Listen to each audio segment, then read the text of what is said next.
চৈতির বাজে কথা শুনে চৈতিকে ঠাঁটিয়ে চড় মেরে দিল সাক্ষ্য। হ্যাঁ বন্ধুরা, ভোলে বাবা পার করে গার আজকের পর্বে এমনি এক টান মুহূর্ত দেখতে চলেছি। গল্পের একেবারে শুরুতেই দেখা যায় মিলি চলে যাওয়ার পর গোটা বাড়িটা অদ্ভুত এক চাপা উত্তেজনায় ভরে ওঠে। চৈতি নিজেকে আর সামলাতে পারে না। সে সোজা এসে সাক্ষ্যের সামনে দাঁড়িয়ে প্রশ্ন ছুড়ে দেয়, তুমি আমাকে বিয়ে করতে চাইছো, অথচ আজ সকালেই ঝিলের সনে দেখা করতে গিয়েছিলে? এটা কি বিশ্বাসঘাতকতা নয়? এই কথা শুনে সাক্ষ্য একেবারে চুপ করে যায়। তার নীরবতা দেখে বাড়ির অন্যরাও আরও ক্ষেপে ওঠে। ঠিক তখনই সাক্ষ্যের মা কঠিন স্বরে বলে ওঠেন, বিয়ের আর মাত্র একদিন বাকি, আর এখন এসব নাটক কেন শুরু করছো? পরিষ্কার করে বলো, তুমি আসলে কি চাও? কিছুক্ষণ পর সাক্ষ্য ধীরে গলায় বলে, আমি কোনো নাটক করছি না, আমি শুধু আমার দায়িত্ব পালন করেছি। এই কথা শুনে চৈতি হেসে ওঠে, কিন্তু সেই হাসির ভেতরে লুকিয়ে থাকে গভীর কষ্ট আর অপমান। সে তাচ্ছিল্যের সুরে বলে, তাহলে আমাকে বিয়ে করাটাও কি তোমার দায়িত্বের মধ্যে পড়ে না? এবার সাক্ষ্যের বাবা মুখ খুলে বলেন, যদি এখনও মন আগের জায়গাতেই আটকে থাকে, তাহলে জোর করে এই বিয়ে করার কোনো মানে হয় না। এই কথা শুনে সাক্ষ্যের মা আর ঠাম্মি আতঙ্কিত হয়ে পড়েন।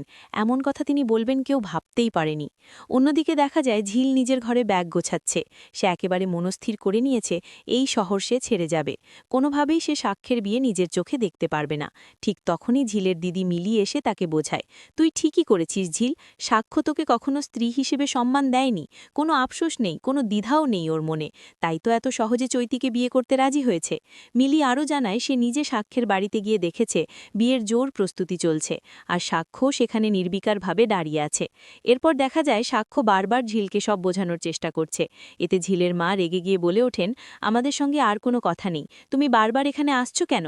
ঝিলও বিরক্ত হয়ে বলে, আপনি এক্ষুনি চলে যান, এক মুহূর্তও এখানে দাঁড়াবেন না। সাক্ষ্য পাল্টা প্রশ্ন করে, তুমি কি তোমার মাকে সব সত্যি বলেছ যে আমি কাল চৈতিকে বিয়ে করছি, আর তুমি নিজে কি করছো? ঝিলের মা অবাক হয়ে জিজ্ঞেস করেন, ঝিল, এমন কি করছিস তুই যা আমি জানি না? ঝিল তখন শান্ত গলায় বলে, আমি যদি সব বলে দিই তাহলে কি আপনি আমাকে ছেড়ে দেবেন আর এসব বলা বন্ধ করবেন? এরপর ঝিল জানিয়ে দেয় সে সব সত্যি মাকে বলবে, তবে সাক্ষ্য যেন এক্ষুনি চলে যায়। যাওয়ার আগে সাক্ষ্য ঝিলকে অনুরোধ করে, অন্য শহরে একা যেও না, একটা মেয়ের জন্য এসব নিরাপদ নয়। এই কথা শুনে ঝিল রেগে গিয়ে বলে, আমার ব্যাপারে আপনাকে ভাবতে হবে না, না হলে এক্ষুনি চৈতিকে ফোন করে জানাবো যে আপনি এখানে এসেছিলেন। শেষমেশ মিলির অনুরোধে সাক্ষ্য সেখান থেকে চলে যায়। অন্যদিকে সাক্ষ্যের বাড়িতে বিয়ের কেনাকাটা চলছে। গয়না আর শাড়ি দেখে চৈতি ভীষণ খুশি। সবাই তার প্রশংসা করতে থাকে। ঠিক তখনই সাক্ষ্য বাড়িতে ফিরে আসে। হঠাৎ মিলি এসে সাক্ষ্যকে তার ফেলে যাওয়া মোবাইলটি দিয়ে যায় এবং বলে, সকালে আপনি আমাদের বাড়িতে এটা ফেলে এসেছিলেন।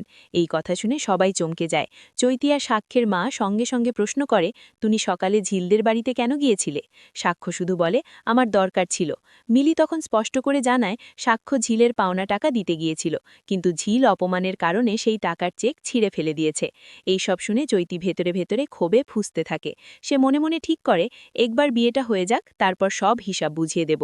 শেষে দেখা যায় সাক্ষ্যের মা ছেলেকে ডেকে নিয়ে কড়া ভাষায় জানিয়ে দেয়, ঝিলের সঙ্গে তোর আর কোনো যোগাযোগ থাকবে না, এই বিয়ে হবেই। সাক্ষ্য তখন প্রশ্ন করে, আমি যদি ওর সঙ্গে কথা বলি তাতেই বা এত বড় অনর্থ কি হয়ে যাবে? গল্প এখানেই আরও গভীর মোড় নিতে শুরু করে।